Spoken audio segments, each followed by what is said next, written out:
तो डियर हम स्टार्ट करते हैं क्लबिंग ऑफ इनकम। मेरी बात पे थोड़ा सा ध्यान दीजिएगा। इनकम टैक्स लॉज में जिस पर्सन की जो इनकम है डियर वो उसी के हैंड में सब्जेक्ट टू टैक्स होती है, ठीक है। But there are certain provisions in the income tax act जो कि सेक्शन 60 से लेके 64 में है। बेसिकली जो ये कहता है कि भले इनकम किसी और पर्सन की हो बट वो for the income tax purposes किसी और इनकम टैक्स पर्पसेस और किसी और मतलब पर्सन के हैंड में मीन्स लाइबल टू टैक्स होगी, तो उसको हम कहते हैं डियर क्लबिंग ऑफ इनकम, ठीक है। अच्छा, तो क्लबिंग ऑफ इनकम के बारे में कुछ बेसिक बातें हम आपके साथ करना चाहते हैं। लेट्स से ये इनकम है mister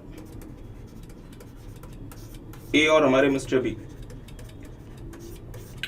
let's say 1 lakh rupees है कि इनकम है जो कि अराइज हुए to the means mister A, और ये as per the provisions of the act किसके हाथ में क्लब होनी है? लेट्स से मीन्स बी के हाथ में क्लब होनी है। इस केस में डियर अगर इनकम क्लब होगी ना तो इसके कॉन्टेक्स्ट में जितने भी एक्सपेंसेस हैं वो भी मिस्टर बी को अलाउड होंगे। जिस हेड की इनकम इनके हिसाब ये इनके इसी हेड में क्लब होगी। तो लेट्स से ये इनकी इनकम है अदर सोर्सेस की, तो अगर ये बी के हाथ में भी जाएगी तो ये अदर सोर्सेस में ही जाएगी, ठीक है। अच्छा, अगर लेट्स से कोई लॉसेस हैं तो डियर लॉसेस भी क्लब होंगे, ऐसा नहीं कि सिर्फ इनकम क्लब होगा, ठीक है। और चौथा, लेट्स से कि अगर इस इनकम में कोई एग्जम्पशन वगैरह अवेलेबल थी तो मिस्टर बी वो एग्जम्पशन या फिर मीन्स डिडक्शन वगैरह भी क्लेम कर सकते हैं as per the provisions of the act. तो अगर क्लबिंग होगी डियर तो ये सारे के सारे बेनिफिट्स मिस्टर बी को अवेलेबल होंगे as per the provisions of the act, ठीक है। तो स्टार्ट करते हैं जल्दी से, ज्यादा समय आपका नहीं लगाएंगे।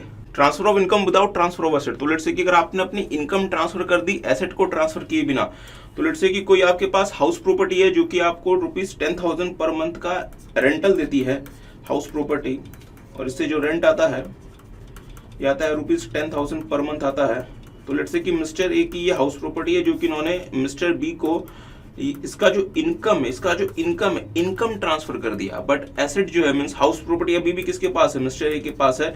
तो डियर हम ना इनकम ट्रांसफर, तो ऐसे केस में हम ना ये नहीं मानते कि आपने किसी भी तरीके का कोई मतलब ट्रांसफर किया है, और ये जो इनकम है ये किसके हैंड में क्लब होगी? In the hands of the transfer, मतलब मिस्टर ए के हाथ में। तो ये जो इनकम होगी that would be clubbed in the hands of mister A. तो इसका मतलब ये हुआ डियर कि अगर आपने सिर्फ और सिर्फ इनकम ट्रांसफर कर दिया without the actual transfer of the property, तो डियर फिर वहां पे क्लबिंग अराइज होगी, बिकॉज हम ये मानेंगे कि आपने सिर्फ और सिर्फ इनकम ट्रांसफर मतलब करके क्या किया? You try to avoid the tax liability, ठीक है। तो मिस्टर बी के हैंड में जो इनकम होगी that would be clubbed in the hands of means mister A, ठीक है। क्योंकि यहाँ पे आपने इनकम को ट्रांसफर किया, और डियर मेरी बात पे ध्यान दीजिएगा, इनकम की जो मतलब ट्रांसफर है वो रिवोकेबल भी हो सकती है और वो ट्रांसफर इररिवोकेबल भी हो सकती है। तो मिस्टर ए ये एक्सक्यूज नहीं ले सकते कि मैंने जो इनकम ट्रांसफर किया है that is on a revocable basis और that is on a irrevocable basis, ठीक। तो जल्दी से आगे बढ़ते हैं। अच्छा, income arising from the revocable transfer of asset. अब मान लीजिए कि अब आपने अगर एसेट को ही मतलब ट्रांसफर कर दिया, बट एसेट का यदि ट्रांसफर रिवोकेबल नेचर का है, एसेट का यदि ट्रांसफर रिवोकेबल नेचर का है तो डियर क्लबिंग हो जाएगी। तो लेट्स से कि मेरी बात पे थोड़ा सा ध्यान दीजिएगा। मैंने कहा कि मैंने ना एसेट को ट्रांसफर कर दिया। लेट्स से मिस्टर ए के पास कोई हाउस प्रॉपर्टी थी जिससे रेंटल आती थी लेट्स से ₹10,000 पर मंथ, और इन्होंने क्या किया? इन्होंने एसेट को ही ट्रांसफर कर दिया, मींस उस हाउस प्रॉपर्टी को ही ट्रांसफर कर दिया टू मिस्टर बी। अब होगा यहाँ पे, मेरी बात पे थोड़ा सा ध्यान दीजिएगा, ये जो ट्रांसफर है अगर ये रिवोकेबल नेचर का भी हो सकता है और ये इररिवोकेबल नेचर का भी हो सकता है। अगर ये ट्रांसफर रिवोकेबल नेचर का है तो डियर जो क्लबिंग प्रोविजंस अट्रैक्ट होंगे। अगर ये ट्रांसफर रिवोकेबल नेचर का है तो क्लबिंग प्रोविजंस अट्रैक्ट होंगे। अगर ये ट्रांसफर इररिवोकेबल का है तो क्लबिंग प्रोविजंस जनरली अट्रैक्ट नहीं होते। बट थोड़ा सा मेरी बात पे डियर फ्रेंड्स मतलब ध्यान देंगे, रिवोकेबल के केस में भी 2 केसेस ऐसे होते हैं जहां पे क्लबिंग प्रोविजंस अट्रैक्ट नहीं होते।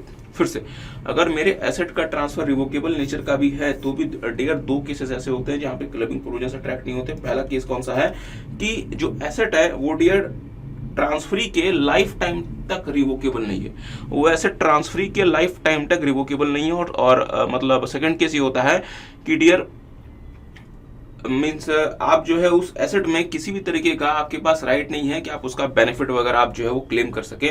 देन अगर ये एसेट अगर मीन्स रिवोकेबल भी है तो भी डियर क्लबिंग प्रोविजंस अट्रैक्ट नहीं होंगे। तो मेरे साथ साथ देख लें केसेस वेयर, अच्छा, all income arising to the person by virtue of a revocable transfer of asset is to be included in the total income of the transferor.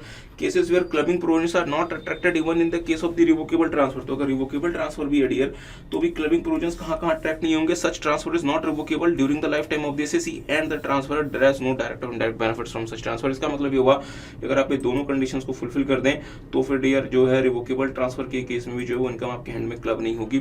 अच्छा, आते हैं meaning of revocable transfer. Revocable transfer क्या होता है? It contains any provision for the retransfer directly और indirectly of the whole और any part of the income और the asset to the transferor और in any way gives the transferor right to reassume the power directly और indirectly over the whole और any part of the income. और थोड़ा सा मैं आपके साथ यहाँ पे और चीज और मतलब देखना चाहता हूँ, मेरे बात पर डियर फ्रेंड्स ध्यान दीजिएगा। रिवोकेबल मतलब ट्रांसफर के केस में जैसे आपके पास राइज हो जाती है power to revoke the transferred asset, तो वैसे आपके हैंड में क्लबिंग होनी शुरू हो जाएगी। भले आपने एक्चुअल रिवोकेशन किया हो या नहीं किया हो, इससे में कोई फर्क नहीं पड़ता। As soon as you get the power to revoke the asset, आपके हाथ में क्लबिंग प्रोविजंस अट्रैक्ट होनी शुरू हो जाएगी। Actual revocation is not essential, ठीक है। अच्छा, जल्दी से आते हैं आगे। अच्छा, section 64 income of the individual to include income of spouse minor child etcetera. Clubbing of income from salary etcetera rising to spouse. तो बहुत ध्यान से मेरी बात को सुनेंगे। लेट्स से कि कोई कंसर्न है,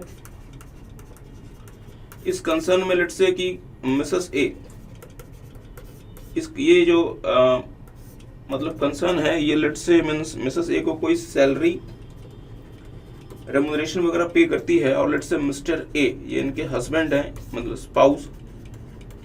अगर इस कंसर्न में मिस्टर ए का लेट्स से सब्सटेंशियल इंटरेस्ट है, mister A has substantial interest in that concern, तो डियर मिसेस ए को जो सैलरी रेम्यूनरेशन वगैरह जो मींस मतलब कंसर्न ने पे किया है, that would B included in the total income of mister A, that would B included in the total income of mister ए। सिर्फ एक एक्सेप्शन है, वो एक्सेप्शन क्या है कि ये जो सैलरी रेम्यूनरेशन वगैरह जो कंसर्न ने मींस ए को जो पे किया है वो डियर अट्रीब्यूटेबल है टू द टेक्निकल और professional qualification of Mrs A. तो अगर ऐसा है तब तो ठीक है, अदरवाइज फिर ये जो सैलरी इनकम जो है ये डियर मिस्टर ए के हैंड में क्लब हो जाएगी। ये जो है वो मिस्टर ए के हैंड में क्लब हो जाएगी। और एक्सेप्शन क्या है? एक्सेप्शन ये है डियर की provided that no clubbing shall be done in relation to any income rising to the spouse where the spouse possess technical और professional qualification and the income is solely attributable to the application of such technical और professional qualification knowledge and experience. ठीक बात है। तो हमने कहा कि साहब अगर इन इनकम अगर आप पे करते हैं सैलरी, कमीशन, फीस और any other form of remuneration whether in cash और in kind from a concern in which such an individual has substantial interest. Substantial interest क्या होता है इसकी बात करेंगे। ध्यान, तो मेरी बात पे थोड़ा सा ध्यान मतलब डियर फ्रेंड्स ध्यान दीजिएगा।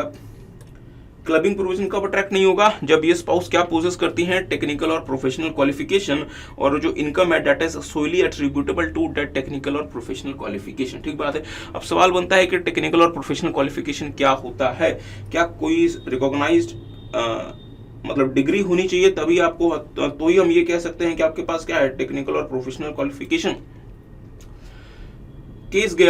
केस था श्रीमती आर भारती का। अच्छा, केस था dear friends Shrimati CIT versus Shrimati R Bharti, जिसमें ये कहा गया कि डियर मतलब टेक्निकल या प्रोफेशनल क्वालिफिकेशन के लिए जरूरी नहीं है कि कोई रिकॉग्नाइज यूनिवर्सिटी से ही हो, आपके पास वो स्किल होनी चाहिए जो आप जिस जॉब के लिए आप गए हैं। You shall have the skill. भले आपके पास कोई मतलब डिग्री हो चाहे नहीं हो, इससे कोई फर्क नहीं पड़ता। अगर आपके पास वो skill and you are able to do your work, तो हम ये मान लेंगे कि आपके पास क्या है टेक्निकल और प्रोफेशनल क्वालिफिकेशन, और उस केस में क्लबिंग प्रोविजंस अट्रैक्ट नहीं होंगे। ठीक है। अच्छा, तो थोड़ा सा मेरी बात पे ध्यान दीजिएगा। अगर लेट्स से कि दोनों के पास, अगर लेट्स से कि मतलब दोनों स्पाउसेस को के पास, अगर लेट्स से कि दोनों जो स्पाउसेस हैं उनके पास किसी कंसर्न का मतलब सब्सटेंशियल इंटरेस्ट है, let's say this is a concern, और दोनों स्पाउसेस के पास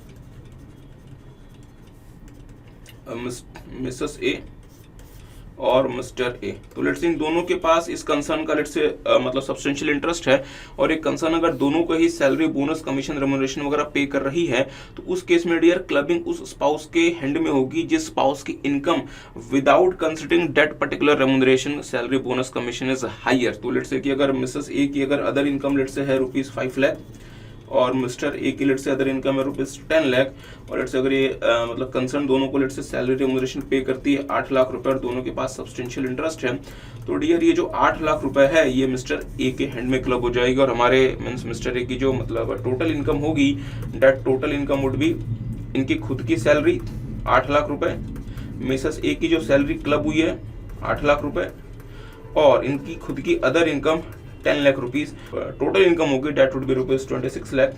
और मिसेस ए की अगर हम बात करें तो यहाँ पे सिर्फ और सिर्फ इनकी other income liable to tax होगी। इसका मतलब ये डियर कि मिसेस ए की जो रेम्यूनरेशन वगैरह है वो क्लब होगी in the hands of her spouse. ठीक है, तो हमने आपके साथ ये देखा। अब ध्यान दीजिएगा मेरी बात पे थोड़ा सा कि हम कब मानेंगे कि एक इंडिविजुअल का क्या है सब्सटेंशियल इंटरेस्ट। तो डियर एक इंडिविजुअल का सब्सटेंशियल इंटरेस्ट कब माना जाएगा, तो आपको पता है डियर सब्सटेंशियल इंटरेस्ट का जनरली प्रोविजन क्या होता है कि अगर आप कंपनी है तो फिर 20% और मोर ऑफ द इक्विटी, और अगर आप लेट से कंसर्न अदर देन कंपनी है तो फिर 20% और more of the profit sharing, तो हम ये मान लेंगे कि आपके पास क्या है सब्सटेंशियल इंटरेस्ट।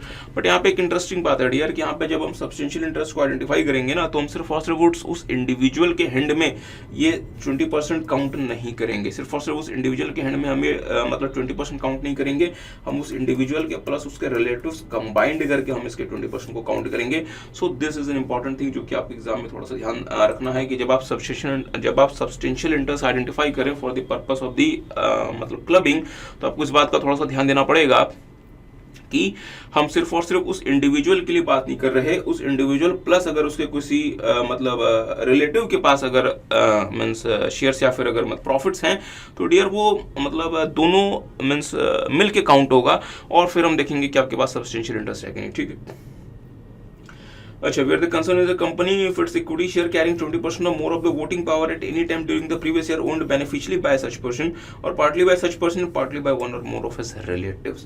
और अगर आप concern other than company है डियर तो फिर 20% of the प्रॉफिट शेयरिंग या फिर 20% of the profits of such concern, जो कि आप खुद से ओन कर सकते हैं या फिर आपके किसी रिलेटिव से, या मतलब दोनों अगर मतलब मींस मिल के अगर ओन करते हैं। तो रिलेटिव कौन है यहाँ पे, the term relative in relation to an individual means husband wife brother sister linear ascendant और linear descendant of that individual, this is dear common है।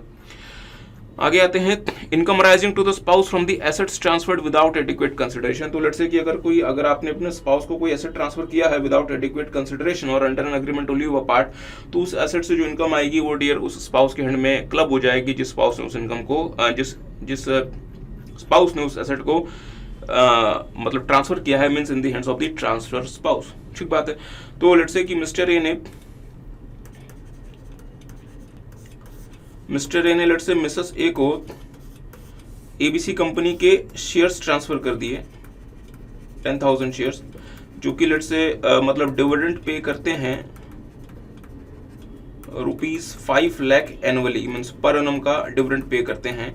तो डियर हमने क्या देखा कि आपने एसेट ट्रांसफर कर दिया, और अगर आपने ये एसेट ट्रांसफर किया है दो केसेस में, कौन से दो cases, under an agreement to leave apart या फिर adequate consideration, means leave apart तब तो कोई बात नहीं, या फिर एडिक्वेट कंसिडरेशन तब तो कोई बात नहीं।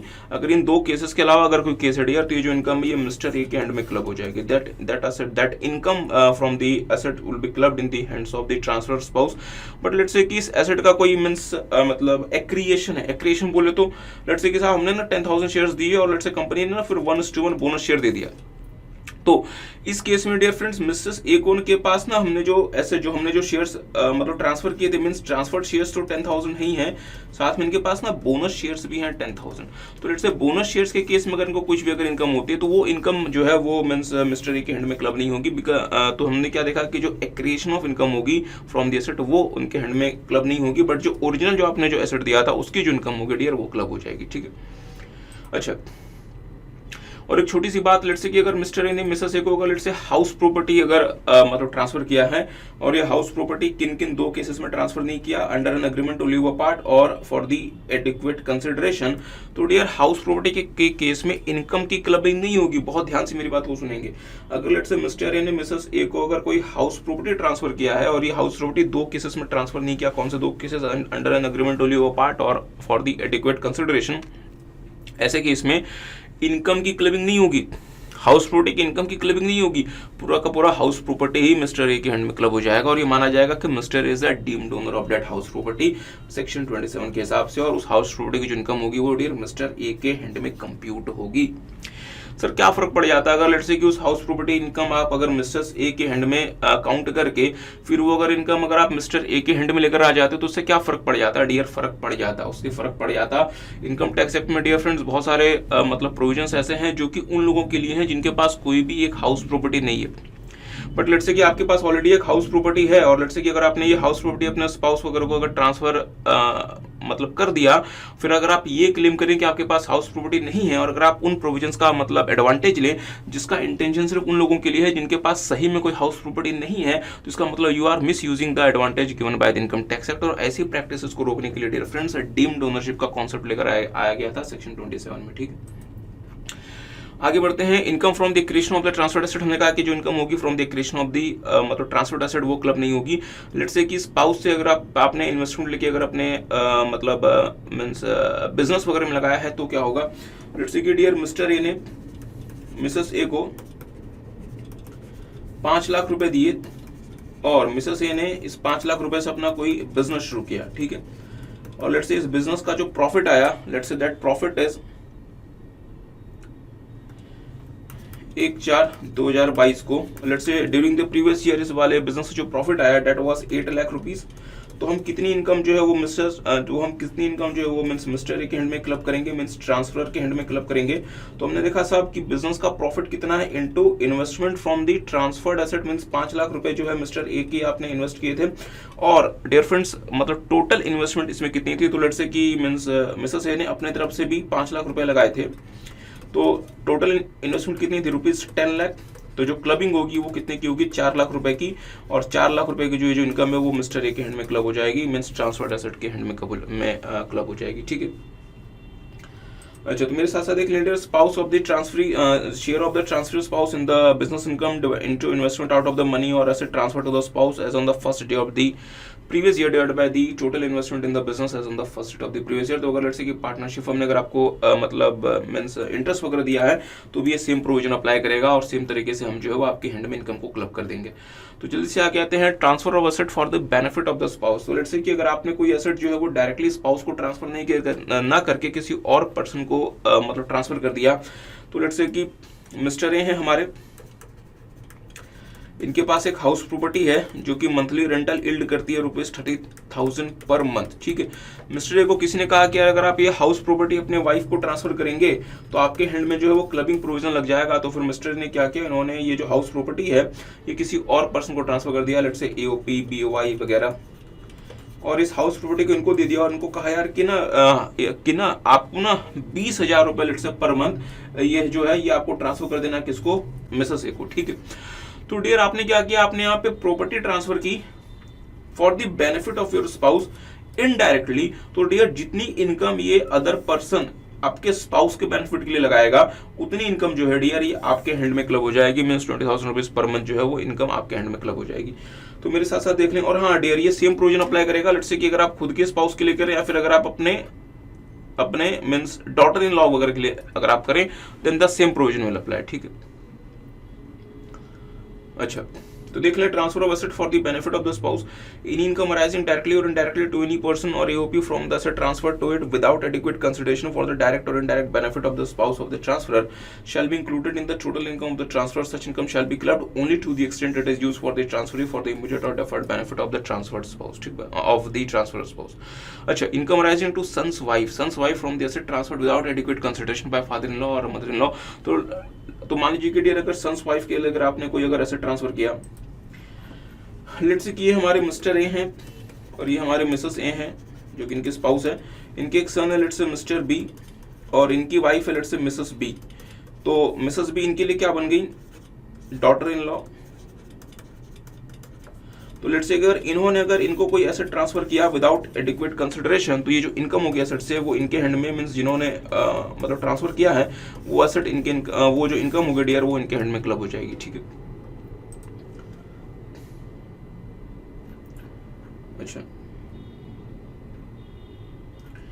आगे आते हैं transfer of asset for the benefit of sons wife. Dear friends same मतलब प्रोविजन की अगर मान लीजिए कि इन्होंने किसी एओपी को या फिर किसी और मतलब एओपी को या किसी और मींस पर्सन को अपने सन्स के वाइफ के लिए अपने मतलब सन्स वाइफ के लिए अगर मींस बेनिफिट के लिए अगर कोई एसेट वगैरह दिया है तो उससे जो इनकम आएगी उस एक्सटेंट तक जो कि सन्स वाइफ के लिए यूज हो रही है वो in the hands of the transfer club हो जाएगी। ठीक है,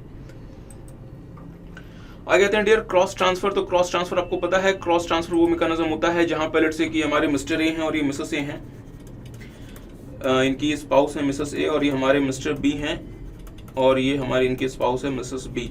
तो इनको किसी ने कहा कि साहब अगर आप अपने स्पाउस को कोई एसेट ट्रांसफर करेंगे तो वो ना आपके हैंड में क्लब हो जाएगा, ट्रांसफर एक क्लब हो जाएगा। इसी तरीके से मिस्टर भी अगर आप अपने स्पाउस को कोई भी एसेट ट्रांसफर करेंगे तो वो आपके हैंड में क्लब हो जाएगा। तो चलिए एक काम करते हैं, आप अपने अपने स्पाउसेस को एसेट ट्रांसफर ना करें, आप एक काम करें, मीन्स ए क्या करेगा, ए जो है वो एसेट ट्रांसफर करेंगे टू मिसेस बी और बी हमारे क्या करेंगे, वो एसेट ट्रांसफर करेंगे टू मिसेस ए। इसका मतलब क्रॉस ट्रांसफर। ये क्या हो रहा है यहाँ पे, क्रॉस ट्रांसफर। सुप्रीम कोर्ट ने डियर एक केस लॉ में ये कहा था कि क्रॉस ट्रांसफर जो है वो अलाउ नहीं किया जा सकता और क्रॉस ट्रांसफर के केस में जो क्लबिंग होगी वो डियर रिस्पेक्टिव स्पाउसेस के हैंड में हो जाएगी। मींस मिस्टर बी ने जो एसेट दिया है मींस मिसेस ए को, उसकी जो इनकम होगी डियर वो किस में क्लब हो जाएगी, in the hands of mister A. और इसी तरीके से मिस्टर ए ने जो एसेट दिया है टू मिसेस बी वो कहां पे क्लब हो जाएगी, in the hands of mister B. ठीक है, so that is how the cross transfer effect will be eliminated. ठीक है, आगे आते हैं। तो अगर आप केस का नाम अगर आप देखें तो सीआईटी वर्सेस केशव जी मोरारजी 1967 का केस है जहां पे कहा गया था कि क्रॉस ट्रांसफर अलाउ नहीं किया जा सकता।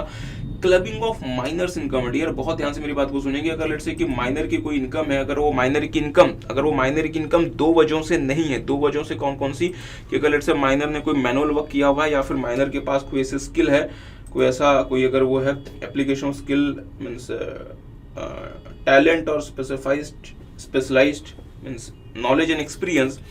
इसके अलावा अगर कोई इनकम है डियर तो वो इनकम ऑफ दी मदर और father which whosoever has a higher income before such clubbing, उनके हैंड में क्लब हो जाएगी। और इस केस में डियर जो मदर या फिर फादर हैं उनको सेक्शन 1032 के हिसाब से 1500 रुपए पर चाइल्ड एग्जम्पशन मिल जाएगा। सेक्शन 1032 के हिसाब से exemption respect of clubbed income of minor. तो ध्यान दीजिएगा, in case the income of the individual that is the parents includes the income of the minor child in terms of section 64(1)(a), such parent shall be entitled to the exemption of ₹1500 in respect of each minor child. और यहाँ पे जो child होता है वहाँ पे step child भी cover होता है और यहाँ पे एक अडॉप्टेड चाइल्ड भी कवर होता है। ठीक है, ध्यान दीजिएगा डियर, अगर माइनर मैरिड डॉटर है, माइनर मैरिड डॉटर, इनके केस में भी क्लबिंग प्रोविजन अप्लाई करेगा और यहां से जो इनकम है डियर वो जो है वो इनके पेरेंट्स के हैंड में क्लब हो जाएगी। ठीक है, अब एक छोटी सी बात आपसे करना चाहते हैं। लेट्स से कि आपने अपने मान लीजिए कि आपने हाउस प्रॉपर्टी ट्रांसफर कर दिया to the minor, let's say minor son, a minor daughter, but ये अनमैरिड है। और लेट्स से आपने ट्रांसफर कर दिया माइनर डॉटर और let's say she is married. अच्छा, तो लेट्स से कि अगर आपने कोई हाउस प्रॉपर्टी ट्रांसफर कर दिया, ये इनके पेरेंट हैं, और लेट्स से कि इन्होंने कोई हाउस प्रॉपर्टी ट्रांसफर कर दिया और ये हाउस जो प्रॉपर्टी है डियर ये हमें मंथली रेंटल इल्ड करती है let's say ₹30,000 per month.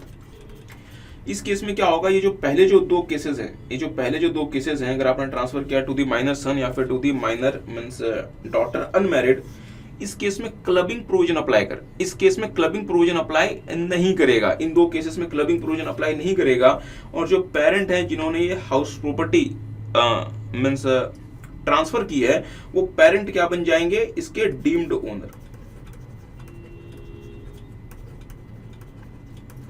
Deemed owner of the property means case A में, केस बी और केस सी। तो केस ए और केस बी में ये बन जाएंगे कि deemed owner of the property, और हाउस प्रॉपर्टी जो है ये मानी जाएगी कि साहब ये जो है वो पेरेंट्स के हैंड में ही है, इन्होंने उसको ट्रांसफर नहीं किया। तो डियर अगर आपने हाउस प्रॉपर्टी ट्रांसफर ही नहीं किया तो फिर क्लबिंग की बात कहां से आएगी, तो फिर क्लबिंग प्रोविजन अप्लाई नहीं करेंगे क्योंकि ये हाउस प्रॉपर्टी आपके हाथ में ही, आपके हैंड में ही मानी जाएगी और इस तरीके से इस हाउस प्रॉपर्टी की जो इनकम है डियर वो आपके हैंड में कंप्यूट की जाएगी, ये मानते हुए कि आपने कभी ये प्रॉपर्टी किसी दूसरे को ट्रांसफर की ही नहीं थी। ठीक बात है। तो डियर अगर क्लबिंग नहीं होगी तो क्या आप सेक्शन 1032 का एग्जम्पशन क्लेम कर सकते हो उस इनकम पे? नहीं। ठीक है, बट लेट्स से अगर आपने अपनी हाउस प्रॉपर्टी ट्रांसफर कर दी to the minor married daughter उस केस में डियर फ्रेंड्स डीम्ड ओनरशिप का कॉन्सेप्ट नहीं आएगा, उस केस में डीम्ड ओनरशिप का कॉन्सेप्ट नहीं आएगा। हाँ, उस केस में क्लबिंग आएगा और ये जो हाउस प्रॉपर्टी जो है ये इन की ही प्रॉपर्टी मानी जाएगी। Means the minor married daughter would be considered as the owner of such property, but इससे जो इनकम आएगी वो पेरेंट्स के हैंड में क्लब हो जाएगी। इसका मतलब ये हुआ कि यहाँ पे साहब डीम्ड ओनरशिप का कॉन्सेप्ट नहीं लगेगा, यहाँ पे क्लबिंग का कॉन्सेप्ट लगेगा अंडर सेक्शन 64(1)(a), और अगर क्लबिंग का कॉन्सेप्ट लगेगा तो फिर आप सेक्शन 1032 के हिसाब से डियर 1500 रुपए की एग्जेम्पशन जो है वो क्लेम कर सकते हैं।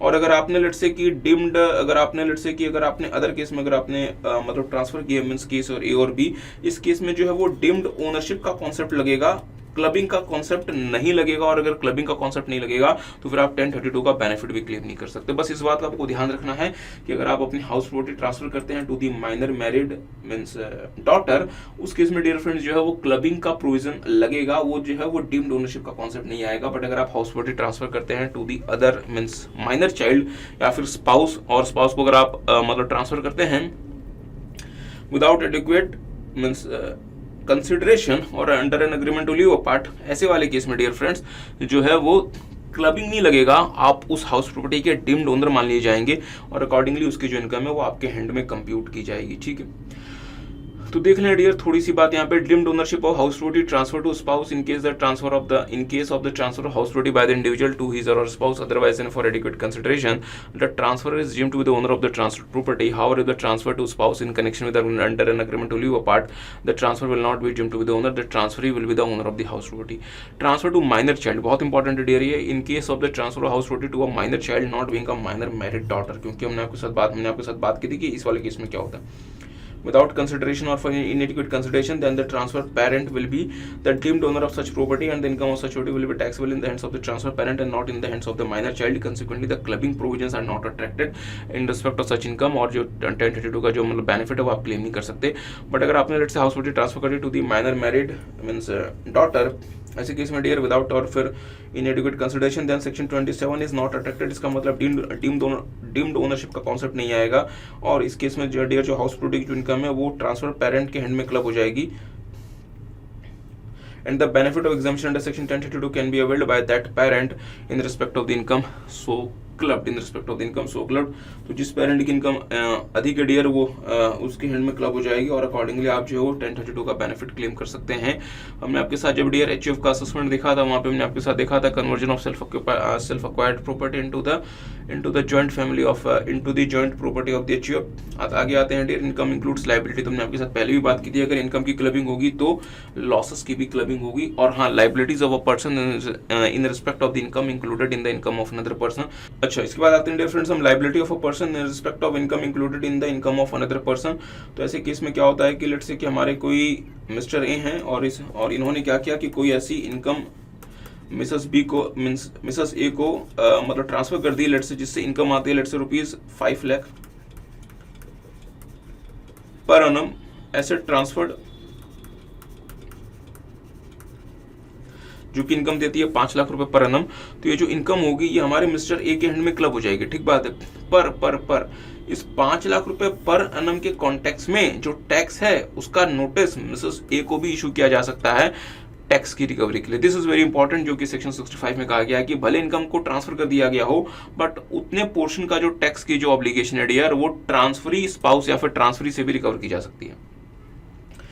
ठीक है, section 61 to 64 provides for the clubbing of income of one person in the hands of another in the circumstances specified therein. However, the service of the notice of demand in respect of tax on such income may be made upon the person to whom such asset is transferred, that is transferee. In such a case, that transferee is liable to pay that portion of tax levied on the transferor which is attributable to the income so clubbed. ठीक बात है। अच्छा, similar provisions will be applicable in case of the deemed ownership of the house property, जहाँ पे dear भले जो है वो हाउस प्रॉपर्टी की जो इनकम है वो जो है क्लब हो गई in the hands of the means transferred spouse, but still ऐसे भी केस में जो है वो जो इनकम है वो आपसे भी रिकवर की जा सकती है मीन्स जिस पर्सन को ये प्रॉपर्टी ट्रांसफर की गई थी। बट हाँ, इसमें आपको पता है इसमें कौन इंक्लूड नहीं होगा, माइनर मैरिड डॉटर यहाँ पे इंक्लूड नहीं होगी। ठीक है।